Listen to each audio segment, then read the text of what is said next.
We've been talking about nature a lot lately, so I figured it's an appropriate time as ever for more nature news. Alaska has a real big volcano that may pop its top in the coming weeks. I don't know about you as a person, but I am incredibly paranoid on the regular, especially when it comes to geological events like this. We've all heard about big eruptions like when Mount Vesuvius obliterated Pompeii, but how bad is this? Because they're obviously not all that terrible, or else nobody would be in Hawaii. Well, I'll tell you this much. It's certainly not looking fantastic. Scientists are pretty certain it will erupt soon, and I'm going to tell you the results of several other volcanic eruptions in the past, but I will get to the pertinent details of this one first. The composite volcano in question is called Mount Spurr, if you'd like to investigate yourself. It's one of the bigger volcanoes in Alaska. The time frame for the eruption is in a handful of weeks from the date of this video. In the past, eruptions from this volcano have launched debris into the air, shutting down airports for multiple days. I've seen some figures suggesting this could have effects up to 100 miles or so out, or 160-ish kilometers, but I can't speak to the validity of those claims, as I only have a rudimentary knowledge of volcanoes, so feel free to clarify that if you know more. Realistically speaking, at the end of the day, it's likely going to cause a not insignificant disturbance to the daily life of Alaskans for several weeks.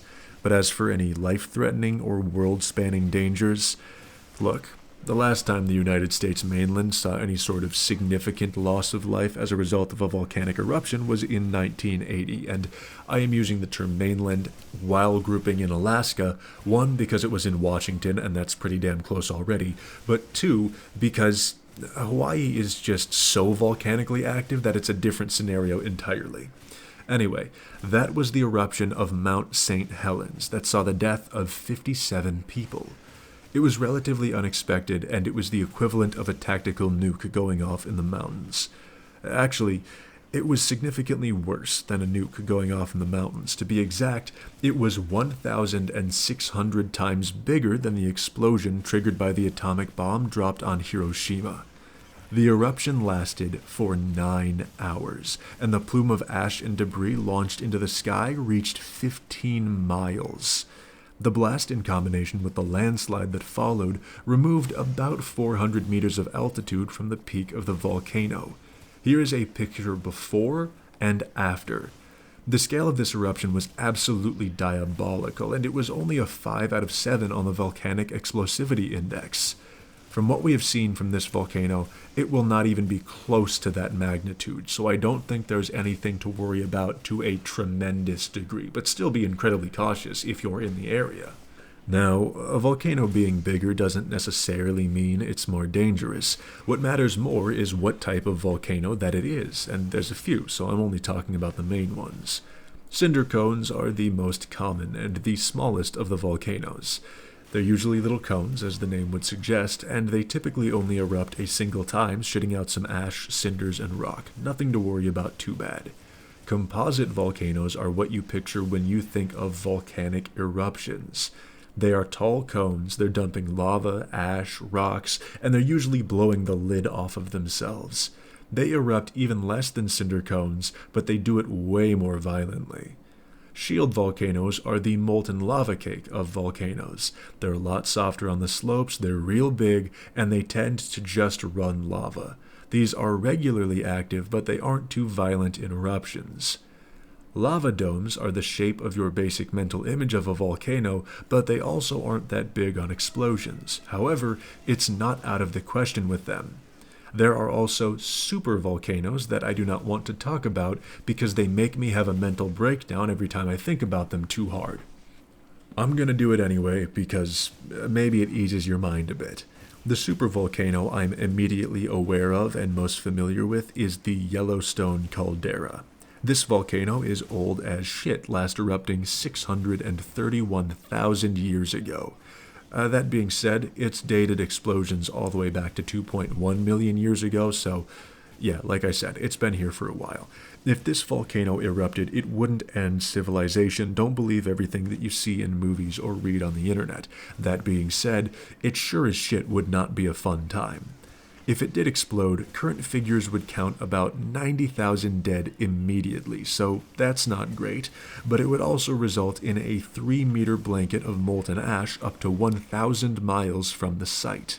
There is not a chance in hell that rescue teams would be able to get in there either, because the atmosphere would be entirely poisoned given the sulfuric gases released by the volcano. You're also getting the environment as a whole obliterated from forest to food supplies. This is because those same gases mix with the water vapor and begin to block out the sun and poison all of the land. Larger eruptions in the past have been theorized as responsible for kickstarting ice ages, so yeah, it would almost be like a localized ice age. But don't worry, because it's got a snowball's chance in hell of happening, and given how much of our geologists pay attention to it, you would certainly know if it was on the way. So there's 3 activity classifications for volcanoes: active, dormant, and extinct. These all apply to the types of volcanoes I mentioned earlier. These definitions are all pretty murky, all things considered, so I'm going to make an attempt at explaining them anyway.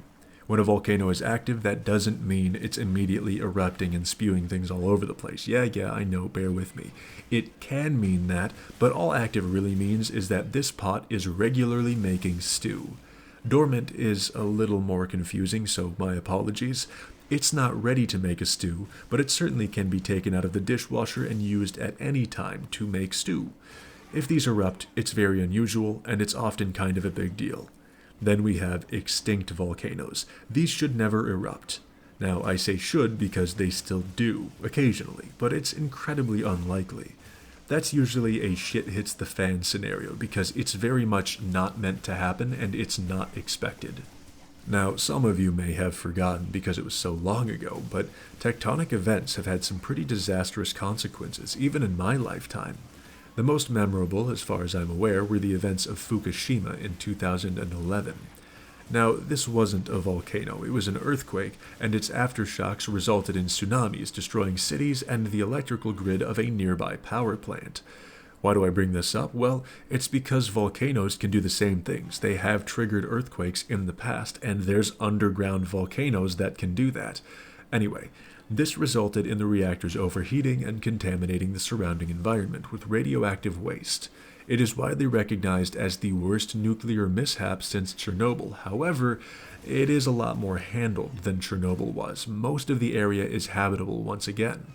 It's one of the reasons, justifiably or not, that had a great deal of people maintain reservations about the safety of nuclear power.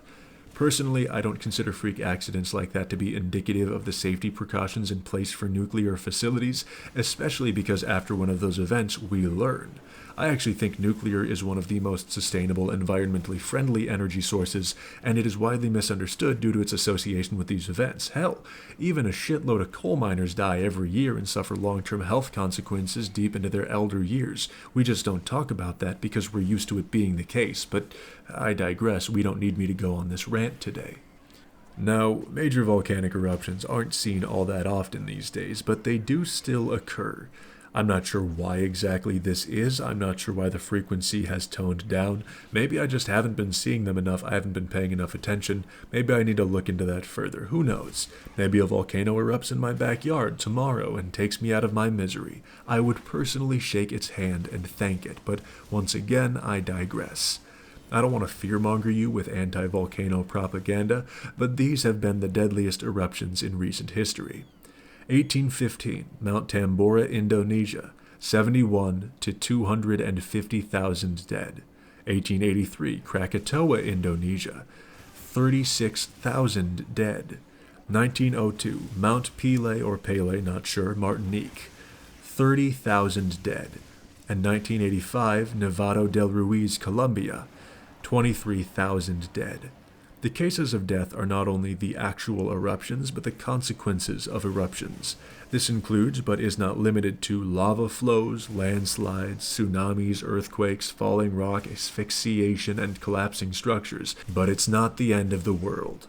Well, the supervolcano erupting could be, but for normal volcanoes, humans have been getting rather good at mitigating natural disasters, volcanic ones at least. Death tolls have slowly been going down over time. We have at least figured out that it's not a good idea to build houses at the base of mountains that shit fire on us these days.